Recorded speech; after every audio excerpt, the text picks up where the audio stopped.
গল্পের নাম রোদ্দুরে প্রেমের বৃষ্টি। কলমে রুবাইদা হৃদি।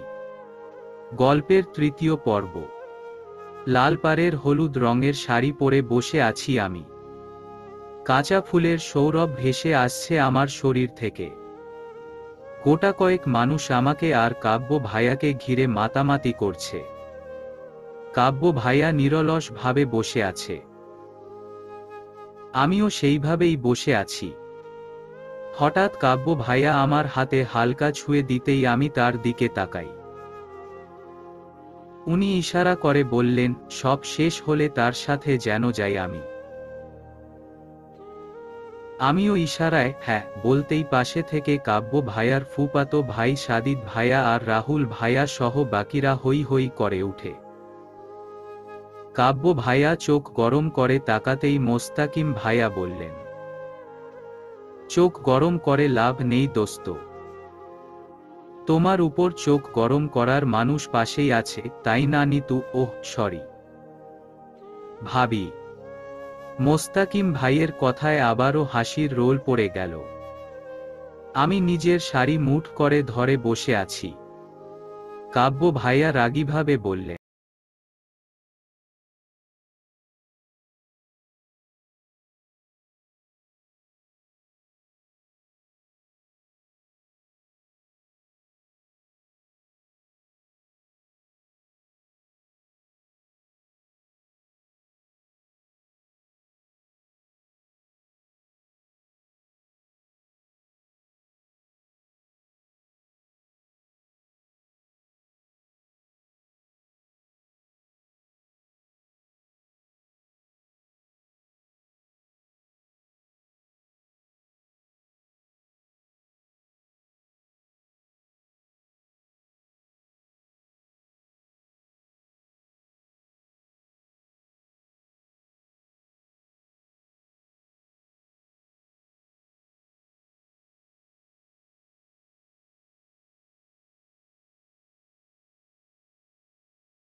ফিরে আসতেই ফুপি শাড়ি পরাতে নিলে ফুপির হাত ধরে বললাম,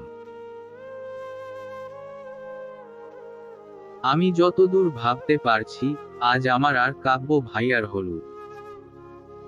কিন্তু কেন? সে তো বিয়ে করে। ফুপি আমার কথার মাঝে ইরাকে ইশারা দিয়ে দেখাতেই আমি চুপ হয়ে যাই।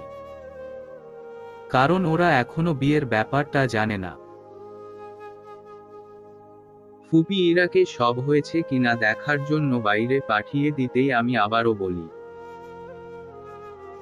কাব্য ভাইয়ার আর আমার বিয়ের রেজিস্ট্রি হয়ে গেছে, এটা এখানের সবাই জানে ফুপি, তাহলে আবার এই সব কেন? ফুপি আমার শাড়ি পেঁচিয়ে কুচি ঠিক করে বললেন, তোরা বাসায় থেকে ভার্সিটিতে যাওয়ার পর আমির বাসায় এসেছিল পুলিশ নিয়ে। ফুপির কথা শুনে জোরে মানে বলতেই ফুপি বললেন, মানে আমির পুলিশকে বলেছে তোকে কাব্য জোর করে উঠিয়ে এনেছে। আমির কতটা খারাপ ভাবা যায়? ও বাড়িতে পুলিশ নিয়ে এসেছে কাব্যকে মিথ্যা কেসে ফাঁসাতে। আমি ভয়ে ফুপির হাত আঁকড়ে ধরলাম। ফুপি আমার মাথায় হাত বুলিয়ে বলল, পুলিশের সামনে আমি আর তোর ফুপা তোদের রেজিস্ট্রি পেপার দেখাতে আমির আবার বলে এইটা নাকি ভুয়া। আমি উপায় না পেয়ে কাব্যকে ফোন দিই। প্রিন্সিপালের রুমে থাকতে কাব্য ভাইয়ার ফোন এসেছিল আর সে ফোন নিয়ে রুম থেকে বেরিয়ে যায়। তার মানে ওইটা ফুপির ফোন ছিল। আমি কুচি ধরে বললাম, তারপর আমিরকে কিভাবে মানালে? ফুপি লাস্ট কুচি ঠিক করে বলল, কাব্যকে তো চিনিস, ও ডিরেক্ট বলেছে তুই ওর বউ, আর বিশ্বাস না হলে কাল যেন বাসায় আসে। তোদের ধর্মীয় ভাবে কাল বিয়ে হবে। পুলিশ আমিরকে নিয়ে বেরিয়ে যায় আর বলে যায় কাল আসবে তারা। কিন্তু আমির নাছোড়বান্দা, সে শাসিয়ে যায়, তোকে যেখানে পাবে সেখান থেকেই উঠিয়ে নিবে। কারণ সে তোদের বিয়ে মানে না, আর তার দৃঢ় বিশ্বাস তোদের বিয়েটা নাটক। ফুপির কথায় দীর্ঘশ্বাস ছাড়লাম। এই কথাটা আমিও বিশ্বাস করতাম না, আর আমির তো চালাক মানুষ।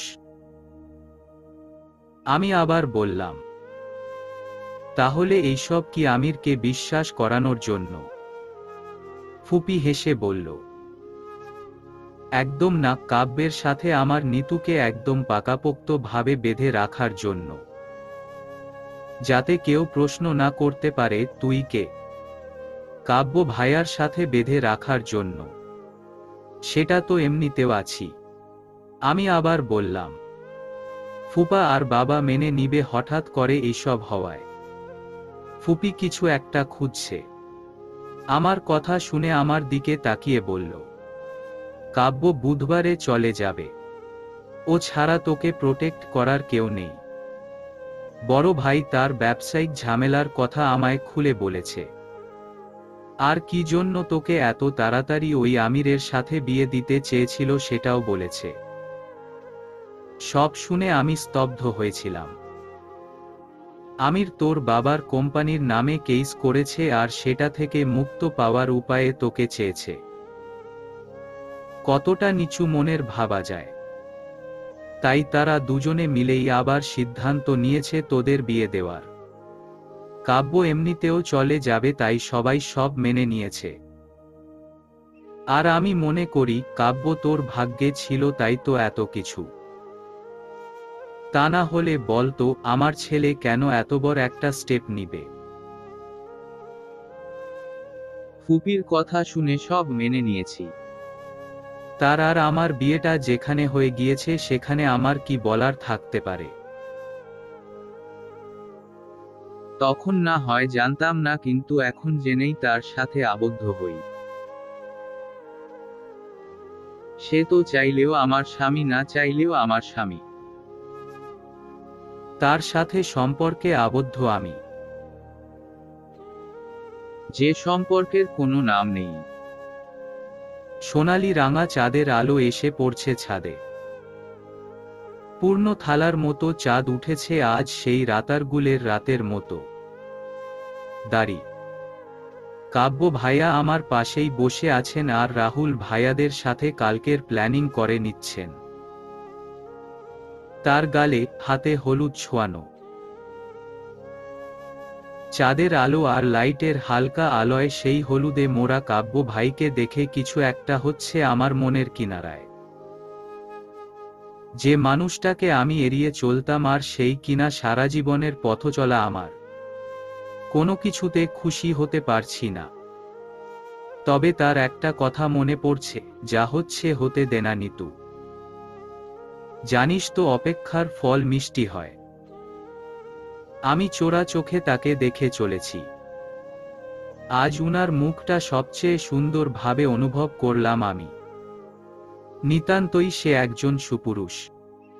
খোঁচা খোঁচা দাড়ি, বাপাশের উঁচু দাঁত, হাসলেই সেই দাঁত উকি দেয়। দেখতে অমায়িক লাগে। ইস, এত সুন্দর বুঝি কারো হাসি হয়? তার সবকিছু সুন্দর। তবে কি তার প্রতি আমার ভেতরে কিছু একটা আছে? কিন্তু কেন? সে আমার স্বামী এইটা বলে। দাড়ি, তাকে তো আমি মানতে পারছি না, আবার দূরে সরাতেও পারছি না। ঘুরে ফিরে একটা কথাই মনে হচ্ছে, যা হচ্ছে সেটা ভালোই হচ্ছে। কারণ এই মানুষটা ভুল করতেই পারেন না। রূপালী থালার ন্যায় চাঁদের আলোয় দেখেছিলাম তাকে। অদ্ভুত এক মায়াময় তার মুখের হাসি, অজানা এক ভালো লাগার। এই খেলায় বিড়বিড় করে এই কথাটুকু বলতেই আমার গালে ঠান্ডা কিছুর ছোঁয়া পেতেই চমকে উঠি আমি। কাব্য ভাইয়া হলুদ লাগিয়েছে আমার গালে। আশেপাশে তাকিয়ে দেখি সে আমি আর ফুল ছাড়া কোথাও কেউ নেই। উনি 2 হাতে হলুদ উঠিয়ে আমার গালে আবার লাগিয়ে বললেন, আমার প্রেমে পড়ে যাচ্ছিস মনে হচ্ছে। প্রেমে পড়িস না, আমার বউয়ের কষ্ট হবে। আমি দ্রুকুচকে তাকাতেই উনি হেসে উঠেন। আবার সেই দাঁতের ঝিলিক। আমি মুগ্ধ হয়ে তাকিয়ে আছি। উনি নিজের গালের সাথে আমার গাল ঘষা দেন। আমি মুহূর্তেই চমকে আউচ বলে আমার গালে হাত দিই। তার দাড়ির খোঁচা আমার গালে লেগেছে।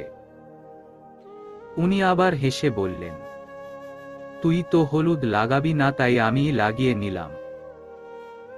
উনার কথা শুনে পুরো হলুদের বাটি উঠিয়ে তার মুখে ঢেলে দিতেই উনি আমার হাত ধরে ফেলেন। আমি আমতা আমতা করে বললাম, হাত ছাড়ুন।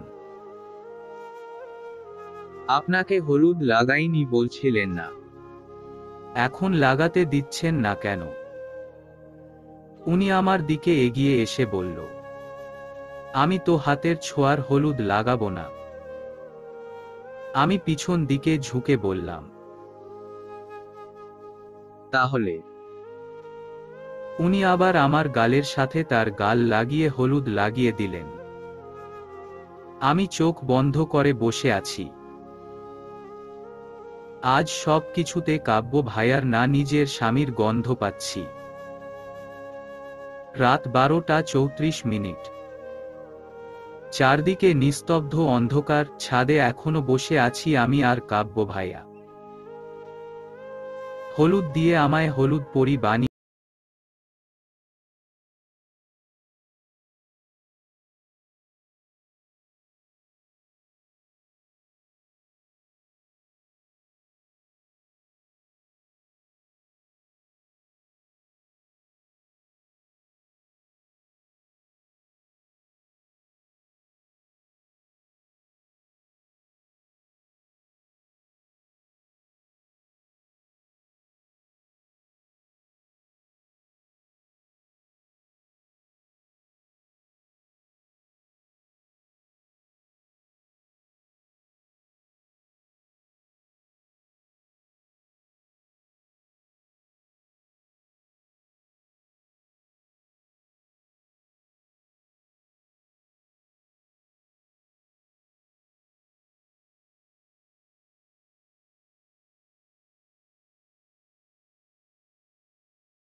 কাবার্ডের সাইডের টেবিলের ড্রয়ারে একটা প্যাকেট আছে। সেইটা ইমিডিয়েটলি নিয়ে ছাদের দরজার সামনে টোকা দে। ফোনের অপর প্রান্তের মানুষ যা বলল তা শুনতে না পেলেও কাব্য ভাইয়ার কথা শুনে লজ্জায় পড়ে যাই আমি। ফোন পাশে রেখে আমার হাত দেখে বললেন, নিতু। হুম বলেন। আমি চোখ বন্ধ করেই ওর দিলাম। তার ঠোঁটের ছোঁয়া হাতে পেতেই হাত সরিয়ে ফেলতে নিলেই সে আরো টেনে নিয়ে বলল, আমায় তোর চোখে কেমন লাগে রে? আমি ভাবেলাসীন ভাবে উত্তর দিলাম, কেমন আবার লাগবে? ভাইয়ের মতোই লাগে। ও আর ভাই মানে? আমি তোর বর নিতু। কালকের পর থেকে পার্মানেন্ট হয়ে যাব। দাড়ি। আমি উনার দিকে একদৃষ্টিতে তাকিয়ে বললাম, আপনি আমায় মেনে নিবেন আপনার বউ হিসেবে? না। উনার কথা শুনে ধাক্কা খেলাম একটা। কষ্ট হলো। তাহলে জোর করে আমি তার সাথে আবদ্ধ। কোথা থেকে একরাশ পানির ফোঁটা ভিড় করল চোখের কোণে। পানিটুকু মুছে নিলাম। কেন তার না মেনে নিতে পারছি না? দাড়ি। হয়তো তার নিয়তি আমার সাথে অজানা কারণেই বেঁধে গেছে, এই নিয়তি নিয়েই চলতে হবে ভেবেই মানতে পারছি না। আচ্ছা। তার জন্য কি আগে আমার মনে অনুভূতি ছিল? না, এখন আছে। আমার ভাবনার সুতো ছিঁড়ল দরজায় কারো আঘাত করার শব্দে। কাব্য ভাইয়া উঠে দাঁড়িয়ে দরজার সামনে যেতেই রাহুল ভাইয়া আর সিনান ভাইয়া দরজা দিয়ে উকি মেরে আমাকে দেখে মস্ত এক হাসি দেয়। কাব্য ভাইয়া রাহুল ভাইয়ার পিঠে ধুম করে একটা থাপ্পড় মারতেই আমার হাসি পায়। সিনান ভাইয়া থাপ্পড়ের শব্দে সরে দাঁড়ান। রাহুল ভাইয়া পিঠে হাত দিয়ে কাব্য ভাইয়ের দিকে তাকিয়ে দাঁত বের করে হেসে বললেন, আজ তোমার সময়, তাই বউয়ের সামনে ঠাসঠুস মারছো বন্ধু। এককালে আমরাই তোমার সব ছিলাম, আর এখন বউ হয়েছে তোমার আপন। হারামি, বউয়ের হাতে উঠতে বসতে মার খাবি তুই।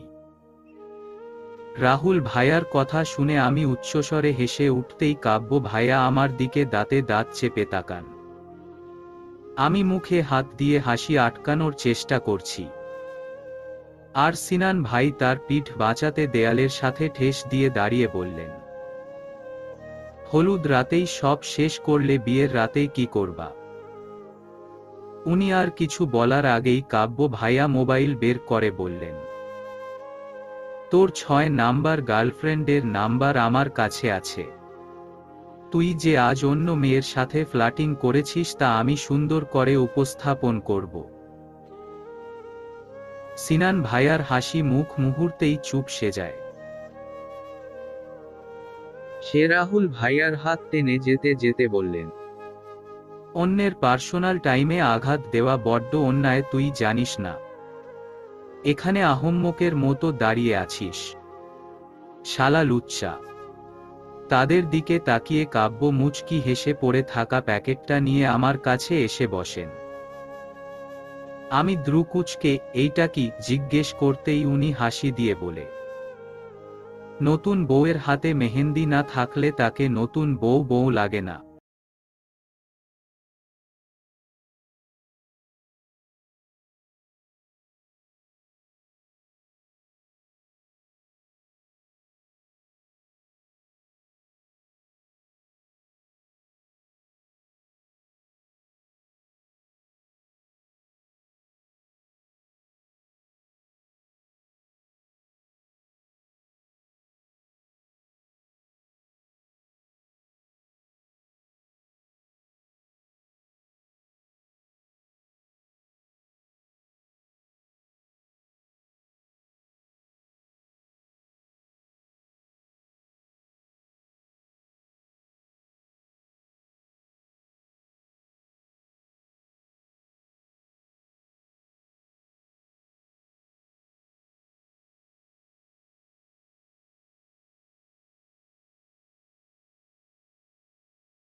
মেহেদির টিউব নিয়ে বের করে দিয়ে বলি, এইভাবে করতে হয়।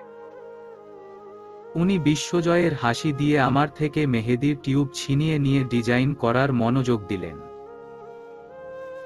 হালকা হাওয়ায় তার অবাধ্য সিল্কি চুলগুলো উড়ে বেড়াচ্ছে। উনি মাঝে মাঝে হাত দিয়ে সরিয়ে দিচ্ছেন। তার চুলগুলোকে আমি আলতো করে হাতের মুঠোয় নিই। তিনি আমার দিকে তাকিয়ে মুচকি হাসে। সেই উঁচু দাঁতের নজর কারা হাসি। উনি গালে হাত দিতেই হাতে লেগে থাকা অল্প মেহেদি তার গালে লাগতেই আমি আমার শাড়ির আঁচল দিয়ে সেইটুকু মুছে দিতেই উনি চমকে আমার দিকে তাকায়। অনেকক্ষণ তাকায়। তার চোখের ভাষা স্পষ্ট। সেই চোখের ভাষা পড়তে পারছি আমি। ভাষাগুলো নীরব, কিন্তু তারা বলছে। এই আঁচলের ছোঁয়া যেন সর্বক্ষণ আমার পাশে, আমার ক্লান্তিতে ছায়া হয়ে থাকে। আমি লজ্জায় মাথা নিচু করে ফেলি। ইস, এই কাজটা করার কি দরকার ছিল তোর নিতু? না করলে কি এমন হতো? না, এই কাজটুকু না করলে এতটা ভালো লাগার ছোঁয়া তোর মনের মাঝে আসতো বুঝি? ফিনিশ ইট সব পারফেক্ট, যদিও সুন্দর হয়নি তাও আমি দিয়েছি বলে কথা। পুরো 1.5 ঘন্টা লাগিয়ে উনি শেষ করেছেন মেহেদি দেওয়া। আমি জেগে থাকতে থাকতে ঘুমিয়ে গিয়েছিলাম। উনার চিল্লানি শুনে উঠে পড়ি। আমি ঘুম চোখে তাকিয়ে দেখি উনি একরাশ আনন্দ নিয়ে হাত খুঁটিয়ে খুঁটিয়ে দেখে চলছেন। আমায় হালকা ধাক্কা দিয়ে বললেন, দেখ, ওই আলতু ফালতু প্যাঁচানো ভিডিওর চেয়ে আমারটা বেস্ট হয়েছে। আমি ঢুলতে ঢুলতে উনার বুকের মাঝে শুয়ে বললাম, কাব্য ভাই সব সময় পারফেক্টটা করে, আপনি জানেন না। তার সব কিছু পারফেক্ট। সুন্দর মুহূর্ত আমার ঘুমের জন্য নষ্ট হলেও সে আমায় নিয়ে আরো অনেকক্ষণ বসে ছিল সেই ছাদের মাঝে একা। তার মতো। ভোরের শীতল হাওয়া চারদিকে প্রাণবন্ত ভাবে বইছে। তাদের ছুটোছুটি যেন নিরলস। পাখিরা ছেড়ে ব্যস্ত ভাবে উড়ছে। কোথায় যেন একটা কোকিল ডাকছে। এই সময়টা বুঝি কোকিল ডাকে। ক্ষীণ স্বরের সেই আওয়াজে আমার ঘুম ছুটে গেছে। আলতো চোখে তাকিয়ে নিজেকে রুমের মাঝে আবিষ্কার করি। নিজেকে রুমের মধ্যে দেখে অবাক হয়ে উঠতেই দেখি ইরা আমার হাত ধরে মুচকি হাসছে। আমি উঠে বসে ওর দিকে তাকিয়ে জিজ্ঞেস করি, হাসছে কেন? ও আমাকে চোখ মেরে বলল, হাউ রোমান্টিক বনু। দা গম্ভীর কাব্য ভাইয়া, এত রোমান্টিক জানলে আমি কখনো উনায় তোকে দিতাম না। আমি ওর দিকে অবাক চোখে তাকিয়ে আছি। হাতের দিকে তাকিয়ে দেখি হাতজোড়া মেহেদি পরানো, সুন্দর ডিজাইন করা। তার মাঝে লাভ শেপের মধ্যে গোটা গোটা অক্ষরে লিখা, রাতের আধারে আমার নীলাম্বরী তুমি, অদ্ভুত মোহময় মায়াবী তুমি, জানি না অকারণের সুখের মুহূর্ত তুমি, তোমাতে সিক্ত আমি, অকারণের ছোট অনুভূতির দোলা তুমি, তুমি যে আমারই। তার নিচে ছোট করে লিখা, তোর কাব্য ভাই নামক বর। লজ্জায় আমার গাল লাল হয়ে উঠল মুহূর্তেই। পাশের রুম থেকে গিটারের আওয়াজের সাথে ভেসে আসছে, লজ্জায় রাঙানো রূপবতী তুমি, ভালোবাসার মোহনা তুমি। আমি যে বড্ড ভালোবাসি। বাড়িতে পুরো বিয়ের আসর, মানুষের কোলাহল, এত এত মানুষের ভিড়ের মাঝে কাব্য ভাইয়া আমাকে নিয়ে ছাদের চিলেকোঠায় আটকে রেখেছে। উহু, আটকে রাখেনি, তার so cold quality time spend করতে এসেছে। আমি দেয়ালের সাথে একদম লেগে দাঁড়িয়ে আছি আর উনি এক হাত দেয়ালে রেখে আমার দিকে ঝুঁকে দাঁড়িয়ে হাতের মেহেদি দেখে চলছেন। গভীরভাবে দেখছেন তিনি মেহেদি। তার উত্তাপ নিঃশ্বাস আমার হাতের উপর পড়ছে। আমার হার্ট বিট ক্রমেই বেড়ে চলছে। লোকটা আমার কাছে আসলে হার্ট নামক যন্ত্রটা একদম কথা শুনে না, সেইটা তড়িৎ গতিতে হাতুড়ি পিটতে থাকে। আমি কম্পিত কণ্ঠে বললাম, ফুপি ডাকছে আমায়, তোকে বলেছে। আমি শুনতে পেলাম। উনি আমার দিকে মুখ তুলে তাকালেন। সরু চোখে বললেন, মৃগী রোগীদের মতো কাঁপছিস কেন এইভাবে? আমি কিছু করেছি তোকে? আমি নিজের দিকে তাকিয়ে দেখলাম সত্যি কাঁপছি আমি। উনি আমার কাঁধে হাত রেখে চোখের দিকে তাকিয়ে বললেন, কুল, এত কাঁপাকাঁপির কিছুই হয়নি। তবে হবে, আজ রাতেই হবে। আমি উনার কথা শুনে আমতা আমতা করে বললাম, কি হবে? উনি আমার কপালে চুমু দিয়ে বললেন, অনেক কিছুই হবে। তোর এত জানা লাগবে কেন? বেশি পেকে যাচ্ছিস দিন দিন। এখন সোজা রুমে ঢুকবি, দেন গোসল করে আমার কাছে আসবি। তোকে নিয়ে পার্লারে যাব ভূত সাজাতে।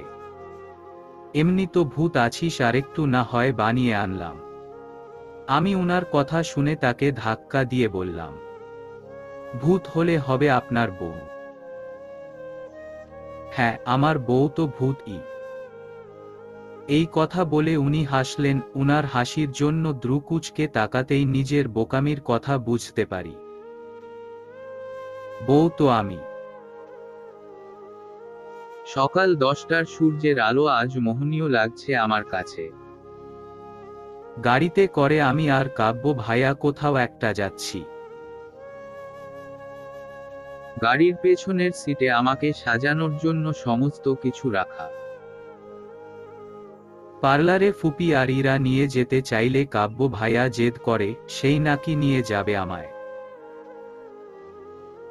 তার প্রত্যেকটা কাজে ব্যাঘাত দেওয়া লাগবেই লাগবে। আমি মনমরা হয়ে বসে আছি। উনি লুকিং গ্লাসে নিজেকে দেখে আমার উদ্দেশ্য বললেন, আজ আমাকে বড্ড হ্যান্ডসাম লাগছে, দেখেছিস? আমি জবাব দিলাম না। তার কি প্রয়োজন ছিল আমার সাথে আসার সেটাই তো বুঝতে পারছি না। আব্বু, জিনিয়া সবাই কাব্য ভাইয়াদের বাসায়। গাড়ি আমাদের কলোনিতে যেতেই আমি চমকে উঠি। আমাদের বাসার আশেপাশে পার্লার নামক কিছু আছে বলে আমার জানা নেই। আমি দ্রুকুচকে উনায় বললাম, এখানে এনেছেন কেন? ফুপি কিন্তু 3টার আগে বাসায় পৌঁছাতে বলেছে। উনি গাড়ি আমাদের বাসার সামনে পার্ক করতে করতে বললেন, time and tide wait show for none. তোর চেয়ে টাইমের জ্ঞান আমার বেশি আছে, তাই চুপ করে বসে থাক। উনি নেমেই জিনিসগুলো হাতে উঠিয়ে বাসার ভেতর যেতে থাকলেন। পাগল হওয়ার আর বাকি নেই কিছু। আজ ফুপির বকা একটাও মাটিতে পড়বে না, সাথে আমিরের হুমকি। উনি পিছন ঘুরে বিরক্তির স্বরে বললেন, গাড়িতে বসেই সব করতে চাস তুই? ওকে, আমি আসছি। আমি উনার কথা শুনে নেমে দাঁড়াতেই জুহি আপু কোথা থেকে এসে জড়িয়ে ধরলেন আমায়। আমি ভয় পেয়ে যাই। কাব্য ভাইয়া আবারও বিরক্ত হয়ে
জুহি আপুকে যেতে দিলেন কেন?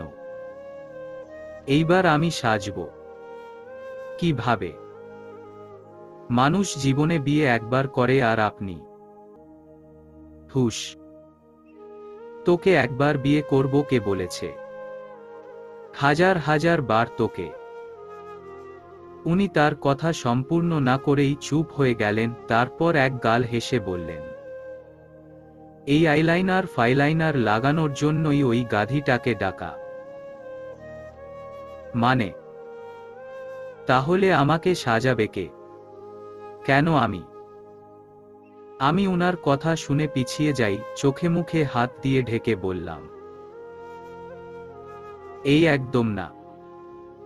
আপনি পারেন কিছু। শেষে আমাকে সত্যি ভূত লাগবে। উনি আমার সামনে এসে হাত সরিয়ে শান্ত কণ্ঠে বললেন, ইউ ট্রাস্ট মি।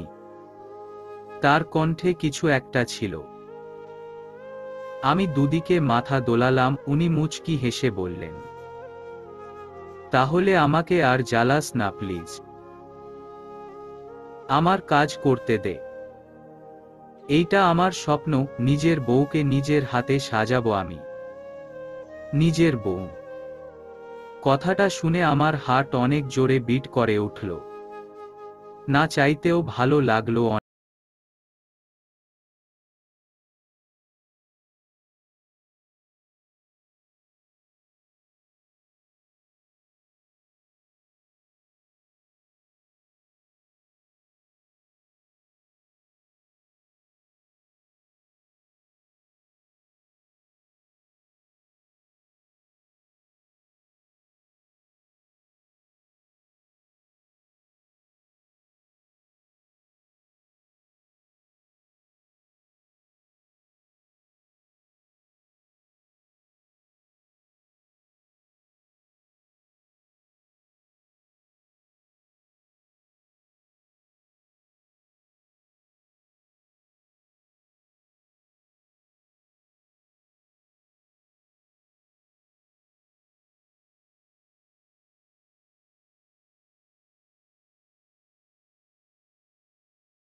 একটু পরেই কাজী সাহেব আমার সামনে বসতেই আমি আশেপাশে তাকাই।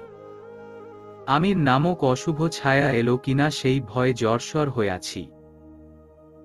আমাকে কবুল বলতে বললে আমি চুপ হয়ে থাকি।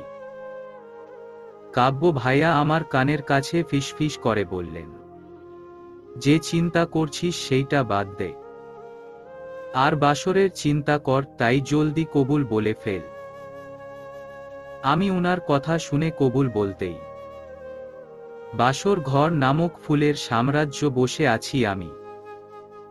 হালকা অন্ধকার ঘরের মতো আমার মনের প্রতিটি কোণে অস্বস্তি নামক বাক্যটি ঘুরে ফিরে বেড়াচ্ছে।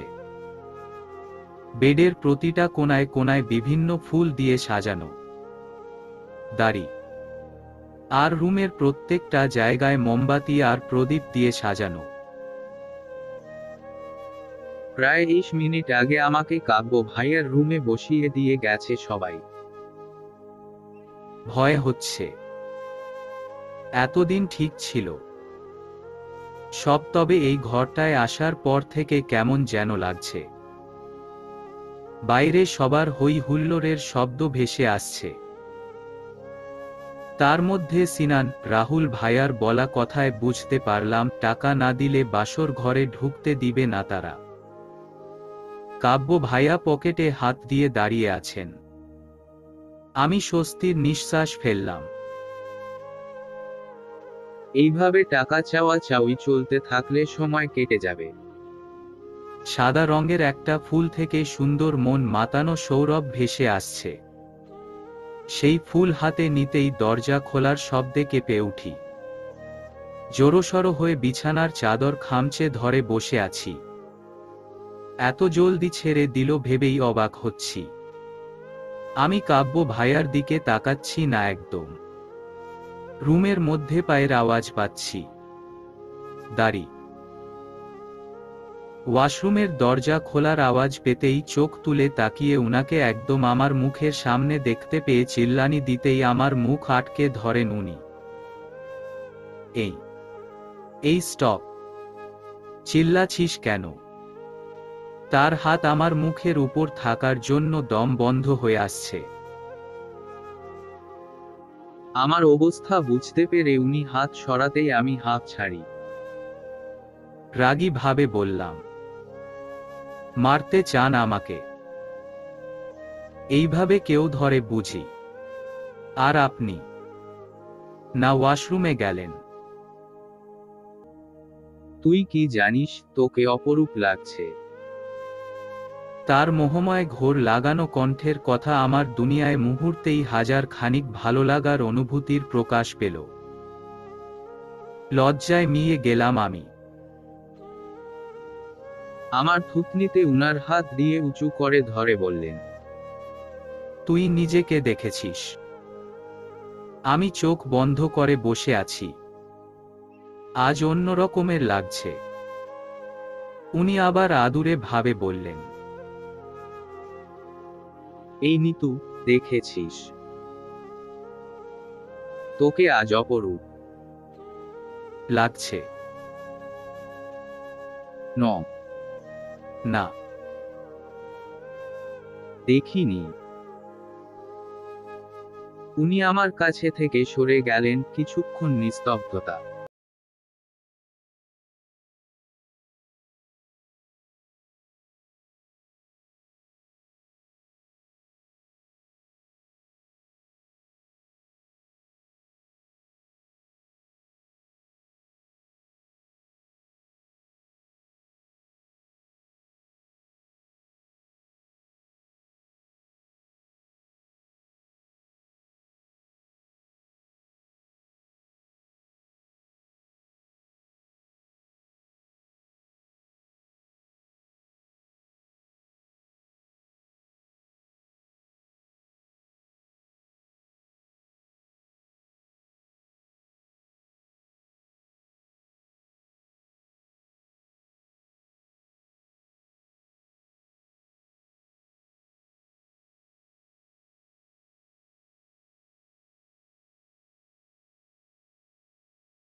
হৃৎপিণ্ড তড়িৎ গতিতে ধূপ করে উঠল।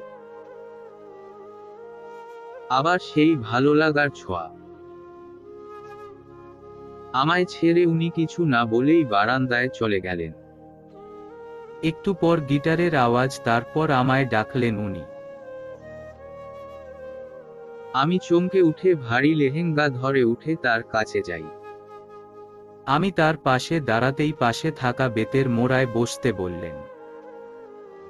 আমি বসতেই উনি গেয়ে উঠেন। আমি চোখ বুজেই স্বপ্ন দেখেছি। সেই স্বপ্নের আলোতে তোমায় খুঁজেছি।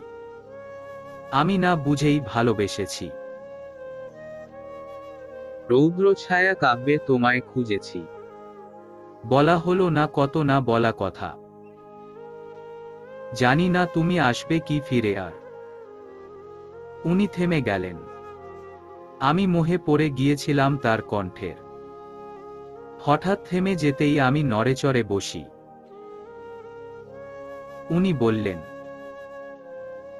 দরজা খুলে তোর রুমে চলে জানি তু। আমি অবাক হয়ে গেলাম। সাথে কেমন অপমান ফিল হলো। এইভাবে কেউ বলে এত সুন্দর একটা মুহূর্তে। আমি অভিমানের সুরে বললাম, কেন? উনি গিটার পাশে রেখে বললেন, আমার শূন্যতা মেনে নিতে পারবি হঠাৎ করে। তাই দূরে থাকাই ভালো। দাড়ি। আমার বুকের মাঝে হু হু করে উঠল।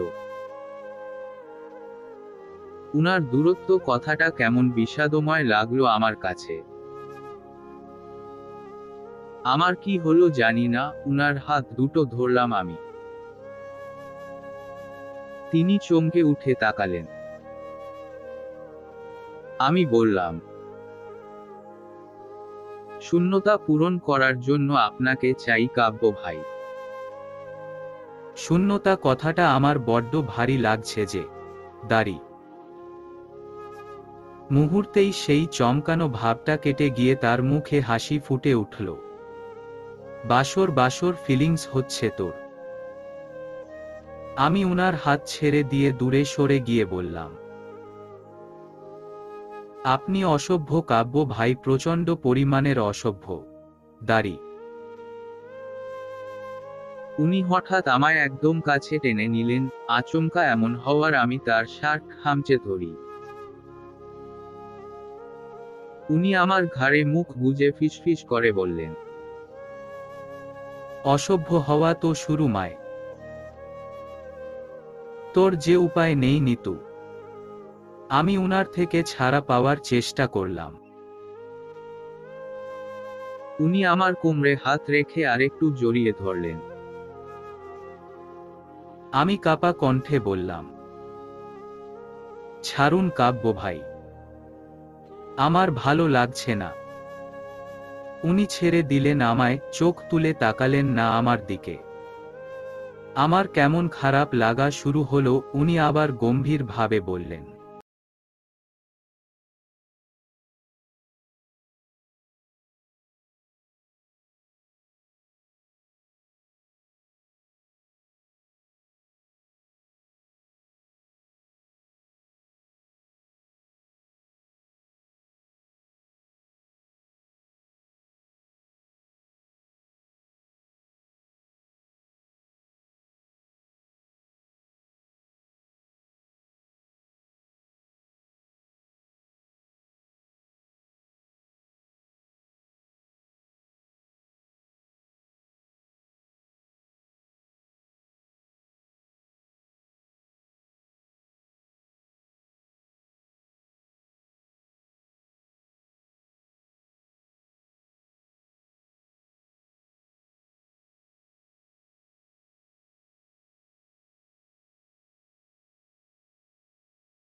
বুক থেকে মাথা উঠিয়ে তাকালাম। উনি হাসতে হাসতেই উত্তর দিলেন, লজ্জা পেলে তোকে রেড ভেলভেট কেক লাগে জানিস। একদম টুপ করে খেয়ে ফেলতে ইচ্ছা হয়। আমি আবার লজ্জায় লাল হয়ে গেলাম। উনি আবার বললেন, এখন কিন্তু সত্যি সত্যি খেয়ে ফেলবো। আমি অন্যদিকে মুখ ঘুরালাম। শীতল ভাবে বললাম, আমার উপরে থেকে উঠুন, আজ সারা রাত এইভাবে থাকব। আমার ঘুম পাচ্ছে, ঘুমিয়ে পড় প্লিজ। উনি আমার মুখ তার দিকে ঘুরিয়ে বললেন, এক শর্তে উঠতে রাজি। আমি থেমে থেমে বললাম, কি শর্ত? উনি এক গাল হেসে বললেন, আমার ঘুমের সুযোগ নিয়ে আমার ইজ্জত হরণের চেষ্টা করেছিস। আমি হাত দিয়ে নিজের মুখ ঢেকে বলালাম, একদম না, আপনার কপালে মশা ছিল সেটা সরিয়েছি। উনি নাক ছিটকে বললেন, ইয়াচ্ছি নিতু, তুমি মশা তাড়ানোর বদলে খেয়েছিস। আপনার মাথা। আমি তো চুপ, নিজের কথার জালে নিজে ফেসেছি। উনি হাসলেন আবার, ঘর কাঁপানো হাসি। আমি আবার লজ্জায় পুরো মুখ হাত দিয়ে ঢেকে ফেললাম। উনি হাত সরিয়ে দিয়ে বললেন, ঘুমের মাঝে যে কাজ করেছিস সেইটা এখন করতে হবে। গুনে গুনে 5টা তাও। উনি নিজের ঠোঁট ইশারা করতেই আমি ব্যথাতুর কণ্ঠে বললাম, আমার বুকে ব্যথা করছে। উনি আতঙ্ক নিয়ে তাকালেন। তড়িঘড়ি করে উঠে বসলেন। ভয় মাখা কণ্ঠে বললেন, গ্যাস্ট্রিকের ব্যথা, ওষুধ এনে দিব। ঠিক মতো খাওয়া দাওয়া করিস না কেন? এই জন্যই তো ব্যথা করছে। উনার কেয়ারিং কথা শুনে কেমন ভালো লাগার অনুভূতি ছেয়ে গেল। আমি তাও নিজের ভালো লাগা দূরে সরিয়ে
গেছে মিসেস।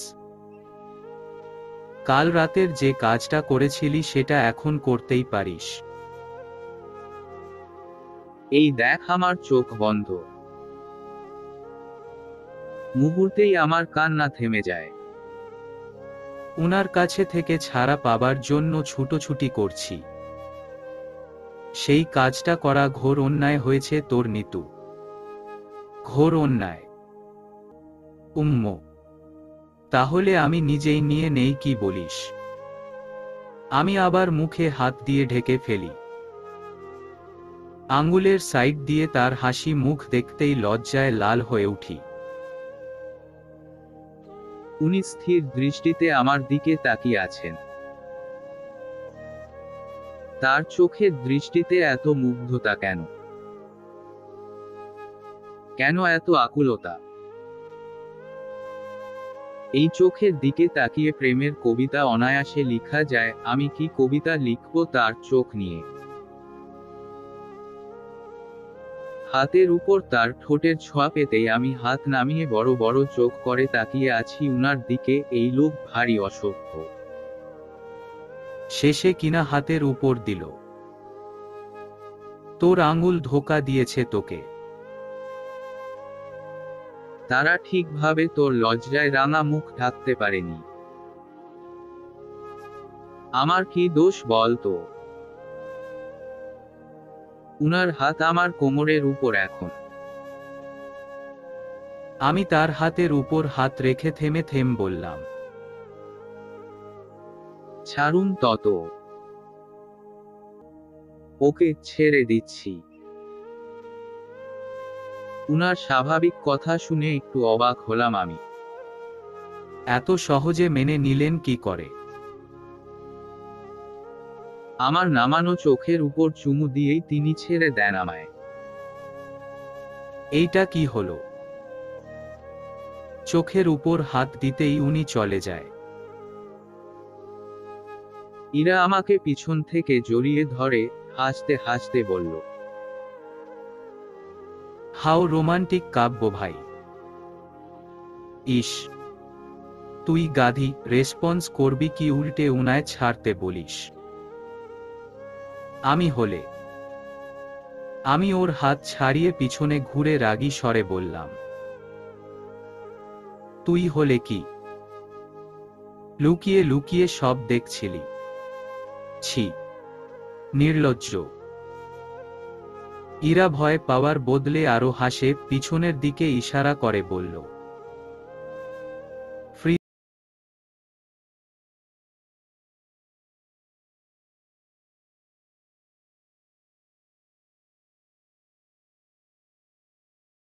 করে অন্যদিকে ঘুরে যায়। কাদের পাল্লায় পড়েছি আমি?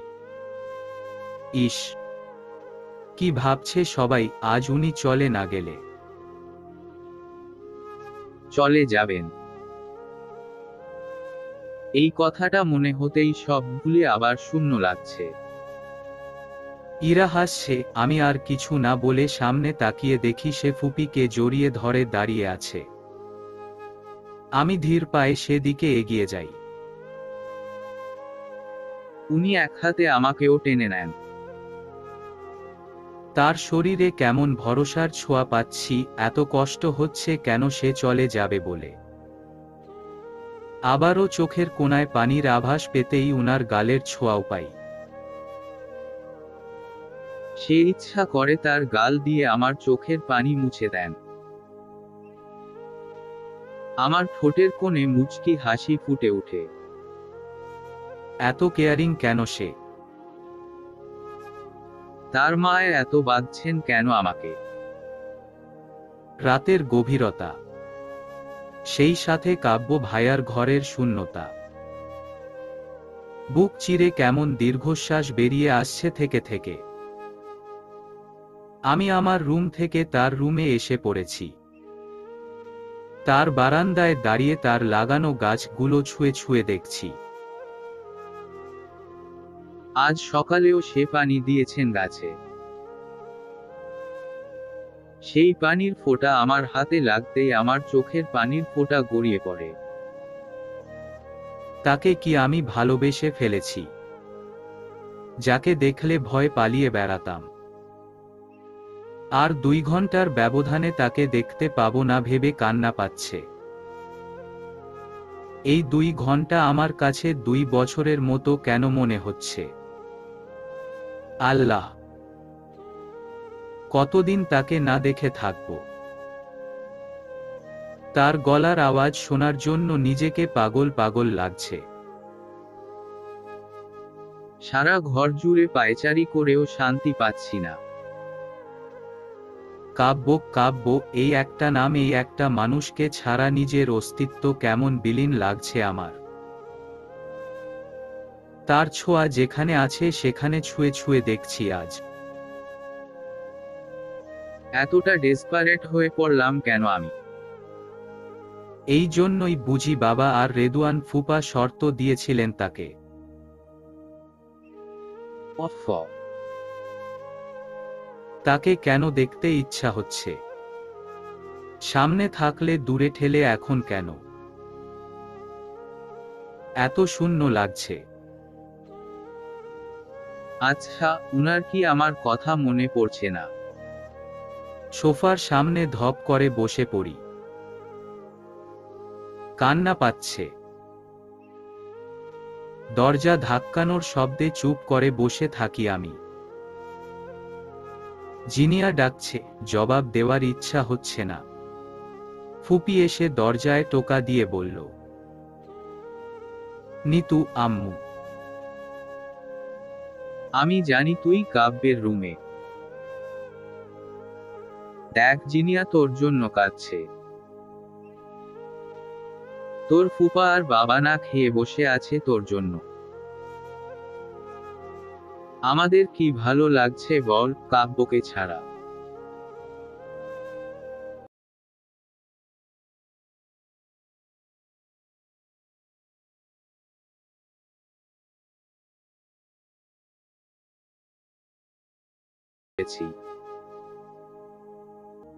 ক্লাস টেস্টের অনেক পড়া বাকি। ফুপি আর কিছু বলল না। হয়তো তার মন আমার চেয়ে খারাপ বেশি। আবার দরজা ধাক্কানোর শব্দে নড়েচড়ে বসি আমি।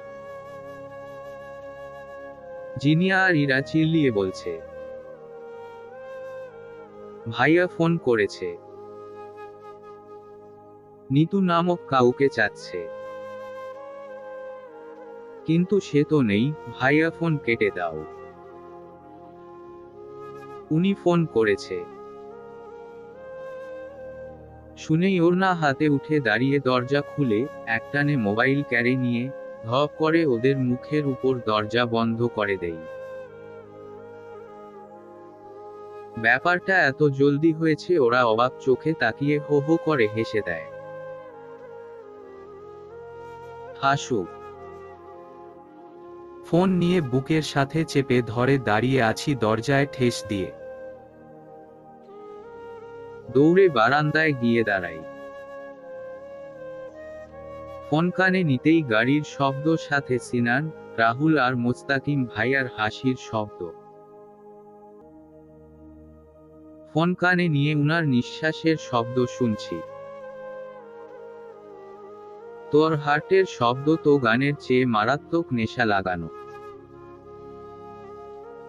উনার কথা শুনে লজ্জায় পড়ে যাই। কথা ঘুরানোর জন্য বললাম, এয়ারপোর্টে পৌঁছে গেছেন? না, রাস্তায় এখনো। ওহ। আবার নীরবতা। নিঃশ্বাসের ফিসফিস, তার গলার আওয়াজ শোনার জন্য এত আকুল হয়েছিলাম, এখন কোনো কথা খুঁজে পাচ্ছি না। আমার চুপ থাকা দেখে সে নিজেই বলল, কাঁদছিস কেন? You miss me? আমি চমকে উঠলাম, উত্তর খুঁজে পেলাম না। উনি আবার বলল, 2 ঘন্টায় বউ আমার কেঁদে কেটে নদী বানাচ্ছে। বাংলাদেশ থেকে এখনো যায়নি, এতেই এই অবস্থা। না জানি বছরের পর বছর থাকলে এসে দেখব সিলেট তার চোখের পানিতে ডুবেই গেছে। রাহুল ভাইয়া ভয়ার্ত ভাবে ফোন কেটে বলল, নিতু, বেহেনা, তোর কাব্য ভাইয়ের জন্য কেঁদে সমুদ্র বানিয়ে আমাদের ভাসিয়ে দিস না প্লিজ। আমরা সিঙ্গেল ভাই ব্রাদার, বিয়ে না করেই ডুবে মরতে হবে যে। আমি হেসে ফেললাম। হাসির শব্দ শুনে কাব্য ভাইয়া বললেন, হাসিস না, আমার কষ্ট হয় যে। পৌঁছে ফোন দিয়েন। উনি দীর্ঘশ্বাস ছাড়লেন, সিরিয়াস ভাবে বললেন, আই মিস ইউ লর্ড। রাতের খাবার খেয়ে নে জলদি। আর ফোন এইটা তোর। প্লেনে উঠার পর আর কানেক্টেড থাকতে পারবো না, তাই ফোন রাখিস না। আমিও ফোন কানে রাখলাম, খেতে ইচ্ছা হচ্ছে না। বারান্দায় দাঁড়িয়ে দূর আকাশ দেখে চলেছি আর উনি ফোনে কথা বলছেন না। আমিও বলছি না, এখন একটু শান্তি লাগছে। চট্টগ্রাম এয়ারপোর্ট থেকে যাবেন উনি। আমি ধীর কণ্ঠে নীরবতা ভেঙে বললাম, আই মিস ইউ। কি বললি শুনতে পেলাম না। রাগ হলো আমার। সিরিয়াস মোমেন্টে হেয়ালি না করলে হয় না উনার। বারান্দায় দাঁড়িয়ে আছিস কেন? জানি না, তবে ভালো লাগছে না। সব কিছুতে আপনাকে খুঁজে বেড়াচ্ছি, কেন বলতে পারবেন? অজান্তেই কথাগুলো বলে চুপ হয়ে গেলাম, তবে বলতে পেরে ভালো লাগছে, সাথে লজ্জা। লজ্জা পেয়েও আজ হাসলাম। কারণ লজ্জায় পড়লে সে দেখতে পাবে না, সাথে আবার লজ্জায় ফেলতেও পারবে না। উনি ফিসফিস করে বললেন, এই তোর নিঃশ্বাস কিছু একটা বলছে। আমি ভ্রুকুচকে বললাম, কি বলছে?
এইবার আর দেরি করলাম না একদম।